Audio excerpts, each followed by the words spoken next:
இந்த 35 வருடங்களில் பார்த்தீங்கன்னா அடிப்படையில் மாற்றம் வந்து இன்னைக்கு இருக்கக்கூடிய பொது மேலாளர் அன்னைக்கு வந்து பார்த்தீங்கன்னா பொது மேலாளருக்கு வந்து அவர் முகமே தெரியாது, அப்படியே கரியா வருவார் உள்ள இருந்து. அப்போ அவர் வந்து டிபார்ட்மெண்ட் சூப்பர்வைசர் மேனேஜர் அப்படியே கரியா வருவார். ஏன்னா அந்த அளவுக்கு கொட்டும் கார்பன்லாம் அதெல்லாம் மாத்திருக்காங்க. நிறைய ஃபிட்டிங் வந்து குறைஞ்சிருக்கு, நல்ல விஷயம் அதெல்லாம்.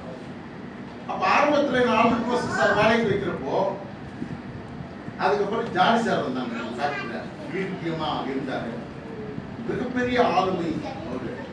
அவர்கிட்ட பேச்சுவார்த்தை நடத்தின வாய்ப்பு எனக்கு கிடைச்சது சாரோட. அதுக்கப்புறம் நிறைய ஜெனரல் மேனேஜர் பேசியிருக்கோம். நம்ம கடந்த முறை இருந்த ஐசக் சார் பிபிஎம்எஃப் அவரெல்லாம் மறக்கவே முடியாது. அவங்கெல்லாம் வந்து தொழிலாளிகிட்ட தொழிற்சங்கத்திட்ட பேசணும்னு அவசியமே இல்லை, ஆனா அவங்களாம் அதை பேசினாங்க. இது எம்ஆர்எஃப் தொழிற்சங்கத்தோட மிகப்பெரிய பலம் என்ன அப்படின்னு கேட்டீங்கன்னா, ஜிஎம்ஏ சொல்றாரு நீ கொஞ்சம் பிபிஎம் பேசுங்க, கொஞ்சம் பேசுங்க, கொஞ்சம் நீங்களும் பேசுங்க. அந்த அளவுக்கு டிரான்ஸ்பரன்சி, அதாவது அந்த அந்த அந்த அந்த விஷயம் வந்து டெவலப் ஆயிடும். எனக்கு தெரிஞ்சு, எனக்கு ரொம்ப நல்லா தெரியும், 40 ஆண்டுகளோட சாட்சி நான் இந்த ஃபேக்டரியில 40 வருஷத்துக்கான சாட்சி. 40 வருஷமா மற்ற தொழிலாளி வேலை செஞ்சிருக்கலாம், ஆனா எனக்கு இருக்கிற வாய்ப்பு என்னன்னு கேட்டீங்கன்னா, நிர்வாகத்தோட நெருங்கி பழகுவதற்கான நிறைய வாய்ப்பு எனக்கு இருந்துச்சு. அவ்வளோ டிரான்ஸ்பரண்டா அந்த மேனேஜ்மெண்ட் இருந்தாங்க, இருக்கிறாங்க. இந்த ஃபேக்டரி இன்னும் நல்லா போகணும். லாஸ்ட் ஒப்பந்தம் அப்படின்னு பார்த்தீங்கன்னா 2023 போட்ட ஒப்பந்தம்.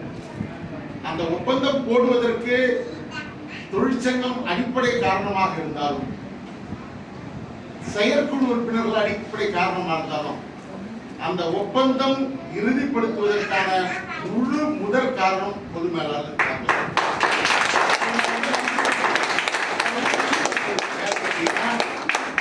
நானும் சாக்கோ சாரும் கடந்த ஒப்பந்தத்துல அவிழ்க்க முடியாத பல முடிச்சுகள் வந்து பாத்தீங்கன்னா, அந்த அந்த ஹோட்டலுக்கு பக்கத்துல ஒரு சந்தில நடந்து முடிச்சோம். நிறைய பண்ணியிருக்கோம், ஆனா இதெல்லாம் பெருமை கொள்வதற்கான விஷயம் இல்லை, பெருமை கொள்வதற்கான விஷயமே இல்லை.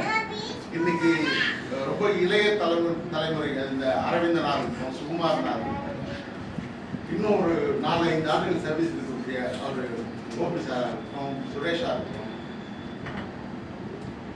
நல்ல நல்ல நிர்வாகி.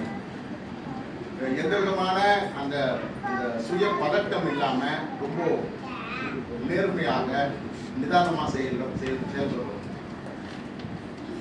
நான் ஒரு 40 வருஷம் ஒரு மூத்த தொழிலாளி. இன்னைக்கு இந்த ஃபேக்டரியில ஃபர்ஸ்ட் தொழிலாளி நான் தான்.